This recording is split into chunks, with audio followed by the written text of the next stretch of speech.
দর্শক সাজ্জাদ কাদেরের সালাম নেবেন। আসসালামু আলাইকুম, প্রীতি এবং শুভেচ্ছা। আমি এই মুহূর্তে আপনাদের সামনে কথা বলতে এসে সেনাপ্রধানের এখতিয়ার নিয়ে প্রশ্ন কাদের, কোন মতলবে, এমন একটি শিরোনামে। শিরোনামটি বলতে পারেন আমার নিজের দেওয়া না, খানিকটা ধার করা শিরোনামটি, এবং শিরোনামের ভেতরে যে প্রশ্নগুলো করা হয়েছে, লেখা হয়েছে, সেগুলো একদম আমার মতের সাথে শতভাগ একমত বিধায় এই শিরোনাম নিয়ে আলাপ করতে এসেছি। আজকে কালের কণ্ঠ পত্রিকার এমন একটি শিরোনামে একটি লেখা ছাপা হয়েছে। এটিকে রিপোর্ট বলা যাবে না, এটাকে মন্তব্য প্রতিবেদন বললে ভালো হয় আর কি। শিরোনামটা ছিল এমন যে সেনাপ্রধানের এখতিয়ার নিয়ে প্রশ্ন কাদের, কোন মতলবে। বর্তমানে সেনাপ্রধান জেনারেল ওয়াকারুজ্জামানের এখতিয়ার নিয়ে কতগুলো প্রশ্ন উঠছে জনমনে। এই মন্তব্য প্রতিবেদনটিতে এভাবেই আলোচনাটা শুরু করা হয়েছে। যেমন প্রশ্নগুলো কি, যে গণ অভ্যুত্থানের পর 5 আগস্ট কার ভাষণ শোনার জন্য দেশবাসী অপেক্ষার প্রহর গুনছিল? জাতির উদ্দেশ্যে সেদিন কে ভাষণ দিয়েছিলেন? কার ডাকে ফ্যাসিবাদ বিরোধী রাজনৈতিক দল ও শক্তির প্রতিনিধিরা সেনানিবাসে উপস্থিত হয়েছিলেন? জাতির উদ্দেশ্যে কে বলেছিলেন যে আমার উপর ভরসা রাখুন?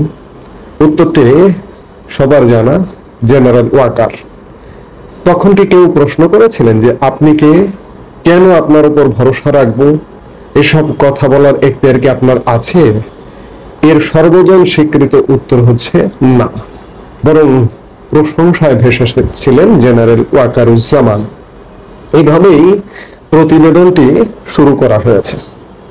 সাম্প্রতিক সময়ে আপনারা জানেন যে সেনাপ্রধান কিংবা সেনাবাহিনী সর্বশেষ গত 21শে মে সেনাবাহিনীর অফিসার্স অ্যাড্রেসে সেনা কর্মকর্তাদের সাথে সেনাবাহিনীর যে আলাপগুলো বাইরে এসছে, গণমাধ্যমে এসছে, যদিও সেনাবাহিনীর তরফ থেকে কি আলাপ হয়েছে অফিসার্স অ্যাড্রেসে সেগুলো প্রকাশ করা হয়নি অদ্যাবধি, বা এটি প্রকাশ করার বিষয় নয়। আইসপিআর বিজ্ঞপ্তি দিয়েও প্রকাশ করবার বিষয় নয়।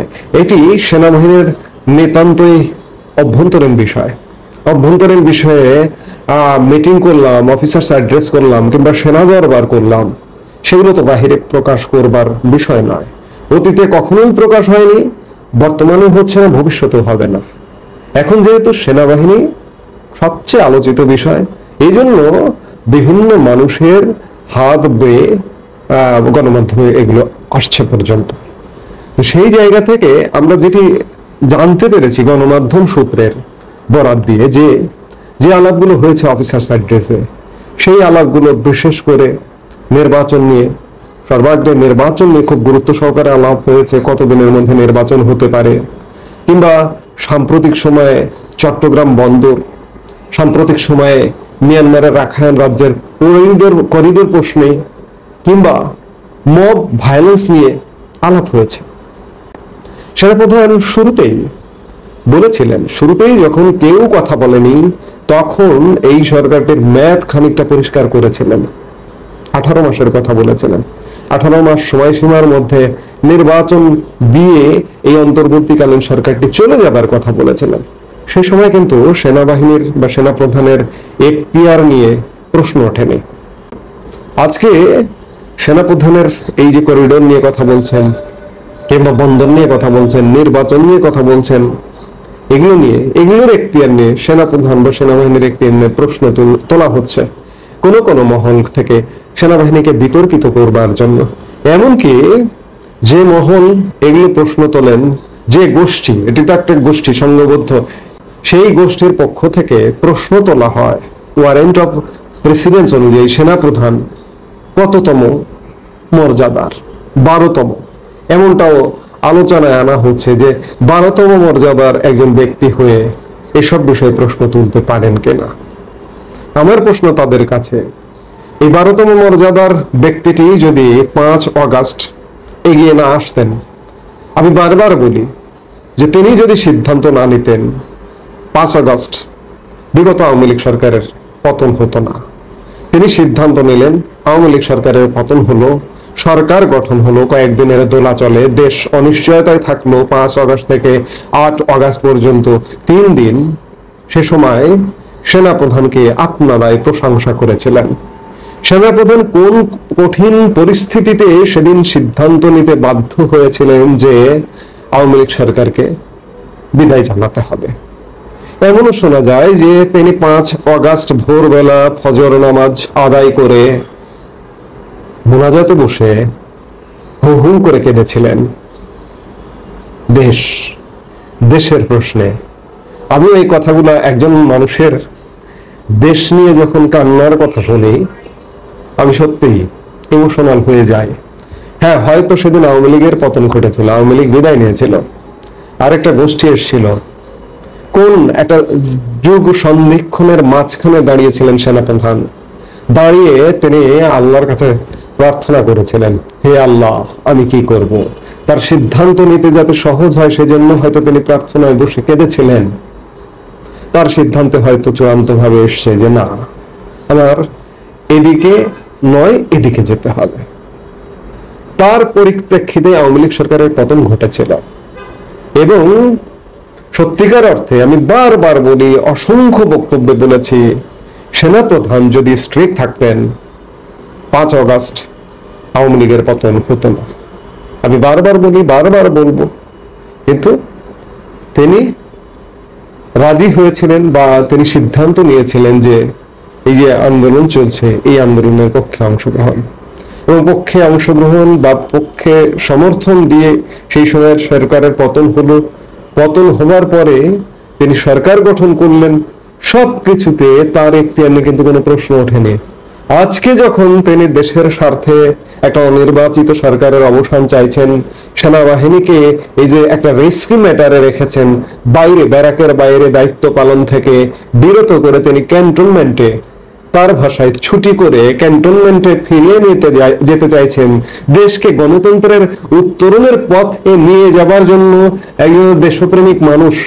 আমি যখন এই কথাটা শুনি যে তিনি ফজরের নামাজে বসে কাঁদেন যে দেশ নিয়ে কি সিদ্ধান্ত নেবেন, তখন সত্যিকার অর্থে তার প্রতি আমার শ্রদ্ধাটা বেড়েই যায় যে যুগ সন্ধিক্ষণের মুহূর্তে তিনি এমন সিদ্ধান্ত নিয়েছিলেন এবং নিয়ে তিনি একটি সরকার গঠন করেছিলেন। যখন গঠন করেছিলেন, দেশকে আজকে এই অধঃপতনের দিকে যাবে কিংবা বিগত আওয়ামী লীগ সরকার যেমনটা ছিল তার থেকে ভয়ানক খারাপ দিকে যাবে তিনি কি ভেবেছিলেন? ভাবেননি। তিনি ভেবেছিলেন দেশকে একটা ভালোর দিকে নিয়ে যাবেন, একটা ভালো পথে নিয়ে যাবেন। সেই ভাবনা থেকেই তিনি হয়তো সিদ্ধান্ত নিয়েছিলেন তেমনটা।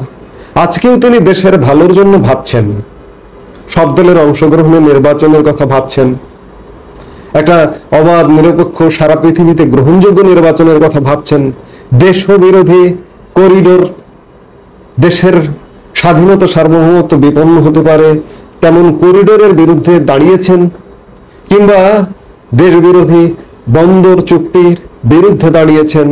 আজকে তার এখতিয়ার নিয়ে প্রশ্ন তোলা হচ্ছে, অথচ 5 আগস্ট সময়ে কোনো প্রশ্ন তোলা হয়নি। আপনি যদি বলেন যে দেশটা আসলে এই মুহূর্তে কিসের উপর চলছে, আইন, আদালত, সংবিধান, এই মুহূর্তে তো কোনো আইনও নেই।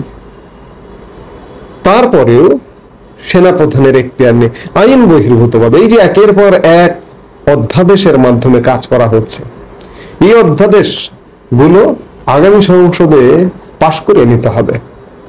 আইনহীন একটা দেশ যখন থাকে তখন অধ্যাদেশ জারি, অথচ সেনাপ্রধানের এখতিয়ার নিয়ে প্রশ্ন তোলা হচ্ছে। শুধু তাই নয়, বিভিন্ন মহল থেকে এই সংঘবদ্ধ গোষ্ঠীটি এক বিশেষ মতলবে প্রশ্ন তো তুলছেনই। আমরা অত্যন্ত পরিতাপের সাথে খেয়াল করলাম, উপদেষ্টা পরিষদ একটা বিবৃতি দিয়েছিল গত 24শে মে। সেখানে এখতিয়ার নিয়ে উজ্জ্ব রেখেছিল যে কার এখতিয়ার। আমি সেই উজ্জ্ব এখতিয়ারটির ব্যাপারেই বলেছিলাম যে সেনাবাহিনীকে বর্তমান সরকার চ্যালেঞ্জ করছে। সেখানে উপদেষ্টা পরিষদের বিবৃতিতে বলা হয়েছিল যে এখতিয়ার বহির্ভূত কর্মকাণ্ড কিংবা সরকারের কাজে বাধা দিলে জনগণকে নিয়ে সিদ্ধান্ত নেওয়া হবে। উপদেষ্টা পরিষদ আমার দৃষ্টিতে আমি যেটি মনে করি সেনাবাহিনীকে এক প্রকার পুরো থ্রেড দিয়ে দিলেন যে এখতিয়ার বহির্ভূত কোন কর্মকাণ্ড কিংবা উপদেষ্টা পরিষদের কাজের বাধা হলে জনগণকে নিয়ে সিদ্ধান্ত নেওয়া হবে। সেনাবাহিনীকে জনগণের ভয় দেখিয়ে দেওয়া হলো, অথচ কোন এখতিয়ারে সেনা প্রধানের পুরো সমন্বয় আজকে যে উপদেষ্টা পরিষদটি আছে, এই উপদেষ্টা পরিষদটি সেনা প্রধানের সমন্বয়ে গঠিত হয়েছিল, কিংবা তিন বাহিনী প্রধানের সমন্বয়ে এই উপদেষ্টা পরিষদটি গঠিত হয়েছিল। এই প্রতিবেদন, কালের কণ্ঠের প্রতিবেদনটি নিয়ে যে আলাপটি আমি শুরু করেছি, সেই প্রতিবেদনের শুরুতেও বলা হয়েছে যে সব রাজনৈতিক দলের নেতৃবৃন্দ সেনাবাহিনীর ক্যান্টনমেন্টে 5 আগস্ট কার আমন্ত্রণে বা কার এখতিয়ারের প্রেক্ষিতে হাজির হয়েছিল সিদ্ধান্ত নিতে দেশ নিয়ে। সেনাপ্রধানের, সেনাবাহিনীর, সশস্ত্র বাহিনীর, তিন বাহিনীর সিদ্ধান্তের প্রেক্ষিতে। তখন কিন্তু প্রশ্ন তোলেননি, আজকে প্রশ্ন তুলছেন। আজকেও প্রশ্ন তোলাটা সমীচীন নয়। আমি শুরুতেই বললাম দেশে এই মুহূর্তে কোনো আইন নেই, আইন ছাড়াই চলছে। আইনকে আইনের মতো করে বানিয়ে নিয়ে, নিজেদের মতো করে বানিয়ে নিয়ে চলছে। সে জায়গায় দেশের ক্রান্তিকালে সেনাপ্রধান একটা হিরোইক ভূমিকা রেখেছিলেন ওই সময়, 5 আগস্ট পরবর্তী সময়। আরেকটি কথা না বললেই নয় যে সেনাপ্রধান জেনারেল ওয়াকারুজ্জামান একজন আপাদমস্তক নির্মোহ মানুষ। তিনি যদি চাইতেন 5 আগস্ট যে বক্তৃতা দিলেন বিকেল বেলা গণমাধ্যমের সামনে, আপনারা আমার উপর ভরসা রাখুন, এই ভরসার আমি দায়িত্ব নিচ্ছি। এই আমি দায়িত্ব নিচ্ছি এই বাক্যটা বলবার ফলে দেশের মানুষ মনে করেছিল যে সেনা শাসন জারি হচ্ছে, সেনাপ্রধান জেনারেল ওয়াকারুজ্জামানই দায়িত্ব নিচ্ছেন। অতীতে যেমন অনেক সেনা শাসক বাংলাদেশেরই ঘোষণা দিয়ে আসছিলেন যে দেশের এই ক্রান্তিকালে আমি অমুক, আমার নাম এই, যে আমি প্রধান সামরিক আইন প্রশাসক হিসেবে দায়িত্ব নিচ্ছি। কিন্তু জেনারেল ওয়াকারুজ্জামান কিন্তু সেটি করেননি। তিনি সুশীল সমাজের মধ্য থেকে বেছে বেছে মানুষগুলোকে দায়িত্ব দিয়েছেন। তখন কিন্তু তার এখতিয়ার নিয়ে প্রশ্ন তোলেননি। যাদেরকে দায়িত্ব দিলেন তারা কিন্তু সেই দায়িত্বটা নিতে তাদের মজাই লেগেছিল।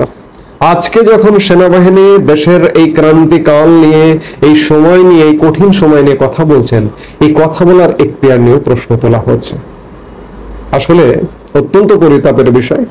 আমি মনে করি, আমার কাছে যেটি মনে হয়, আমি শুধু না, দেশের লক্ষ কোটি মানুষ মনে করে দেশ আজ এক ভয়ানক অন্ধকারে নিমজ্জিত। এই অন্ধকার থেকে আলোর পথে আনতে পারে একমাত্র বাংলাদেশের সেনাবাহিনী। এর আগে আমি অসংখ্য বক্তব্যে বলেছি, আজ আবারও বলছি, দেশ ভালো চলছে না। দেশকে ভালো করতে হলে সেনাবাহিনীর এগিয়ে আসতে হবে, এর বিকল্প কোনো পথ খোলা নেই। এই মুহূর্তে এই পর্যন্তই। সবাই ভালো থাকুন, সুস্থ থাকুন।